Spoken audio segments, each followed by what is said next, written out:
Today, our patron, the Duke of Sussex, met 2021 Wellchild Award winners at the garden party at Kew Gardens.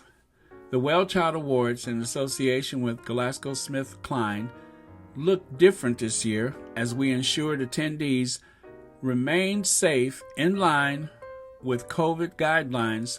See some of our favorite photos. So they have this on their Twitter account, and they posted 4 beautiful photos featuring these brave children, their families, and of course the Duke of Sussex. The Duke of Sussex says, "Now as a father of 2, I feel all the more connected, inspired, and in awe of the resilience of these families who powered through indescribable challenges with the support of Wellchild." That's from the Duke of Sussex. If you recall, it was in 2019 Harry choked up during a speech at the Wellchild Awards ceremony as he spoke about becoming a father and was comforted by Gabby Logan. It was reported that Wellchild had moved heaven and earth. The organizers moved heaven and earth to make it possible for Harry to attend today's Hush Hush event as a surprise guest. Organizers moved heaven and earth to make sure that Prince Harry could safely visit with the recipients of the Wellchild Award and their families. It was specially choreographed and every precaution has been taken. Plus, in less than 24 hours, Prince Harry will likely be at the Kensington Palace Sunken Garden for the dedication of the Princess Diana statue. And then hopefully Prince Harry get the heck out of there and go back to California. Mission accomplished, our Ginger Avenger. There were some other interesting things that happened during his visit, by the way. Harry was seen talking with Anne Marie, who performed at the award today, and Ed Sheeran during his visit to the Kew Gardens today. So, it's kind of fun because Anne Marie is sporting this pink hair, and then you have the 2 gingers standing there speaking to her. Wellchild is definitely maintaining support with the Sussexes. As a matter of fact, if you remember, Wellchild actually sent a tweet to congratulate the Sussexes on the birth of Lilibet Diana Mountbatten Windsor. We wish our patron, the Duke and Duchess, every happiness as they start a new adventure. Don't forget, tomorrow is the dedication of the Princess Diana statue at the Sunken Garden at Kensington Palace. And then after that, again, Harry, go home. Grandma's up in Scotland. They're thrilled to have her. Wink, wink. And Charles is up there. You know, the whole gang of them is up there terrorizing the people of Scotland. So go home, be safe, and looking forward to hearing more from the Duke and Duchess of Sussex every day. Remember, daily uploads here on the Royal Sussex channel. Just want to add one more thing. Kew Gardens. In case you have never heard of Kew Garden, I've actually never visited myself, but I've certainly heard of it. A clever queen.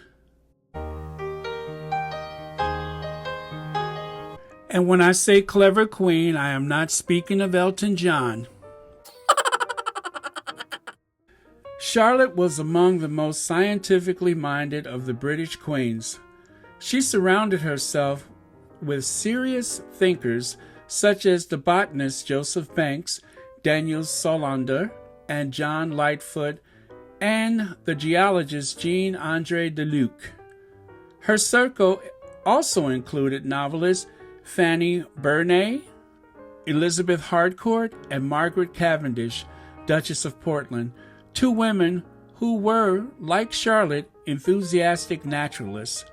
They were part of a wide network of intelligently minded women known as Blue Stockings. The Queen's own interests focused on botany, cataloging and drawing of remarkable plants and flowers that were grown in the gardens at Kew. So I think it's only appropriate that we pay homage to Queen Charlotte, who is said to have been of mixed race. Sophie Charlotte, or better known as Queen Charlotte, is named for Charlottesville, North Carolina. And of course, she is said to have been of mixed race because of her lineage being of Moorish blood from Portugal. But it is easy to see that through some of the portraits, even though the artists of the day tried to flatter her by making her seem as European as possible, with descriptions of the day and giving some of the portraits that bear the most striking likeness of Charlotte, who was born, years before the camera, it's easy to tell that she's obviously of mixed race heritage. And Charlotte herself, highly intelligent woman, one of her quotes is, "I am of the opinion that if women had the same advantages as men in their education, they might do as well." That's from Queen Charlotte. It was even said that Queen Charlotte discovered Mozart. So do some research, have some fun with this. The King's Fountain depicts a scene set around the Chafariz de El Rei in Lisbon, the capital of the Kingdom of Portugal. Painted during the late 16th century, the work features images associated with wealth and power of the burgeoning Portuguese Empire, trade goods from Japan, Goa, and various African kingdoms are seen, as are African slaves and free Africans. Portuguese Jewish constables can be seen detaining a thief or drunk, a thief or a drunk, and the painting notably contains a depiction of a Afro-Portuguese knight endowed with the heraldry and the Order of Santiago, sometimes identified as João de São Panasco. More domestically minded work can be seen, such as boatmen unloading grain and attending a passenger, while jugglers and vendors can be seen mingling with the crowd. Several animals are also present. That's what I love about this painting, is that it's like a snapshot of life in a Portuguese kingdom, or Kingdom of Portugal, where you can see people in all of these socioeconomic levels of life going about their day-to-day living. And it just happens to remind us that throughout the history of Europe, there were some blacks of nobility and wealth, and even in the aristocracy, that have somehow been eroded away through the lack of historic depictions that are available. Black history in Europe that has been eroded and erased by time, usually quite deliberately, but we have been there for over 700 years, according to some reports. Well, that's it for today, you guys. I don't know, maybe I'll do something later, maybe not. Anyway, little bit something extra there, right? Wasn't expecting that.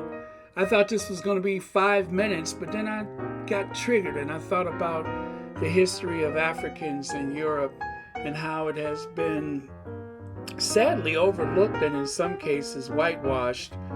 But look into Alessandro de' Medici. He was the Archduke of Florence, and this 19-year-old kid was like one of the first Europeans, actually one of the first Italians, to finance the Italian Renaissance. Yes, Alessandro de' Medici. Well, there's a little afternoon tea for you. Yeah, but do some research, learn some things. We're not new to this, we're true to this. So, not that we have anything to prove, but the history is what it is.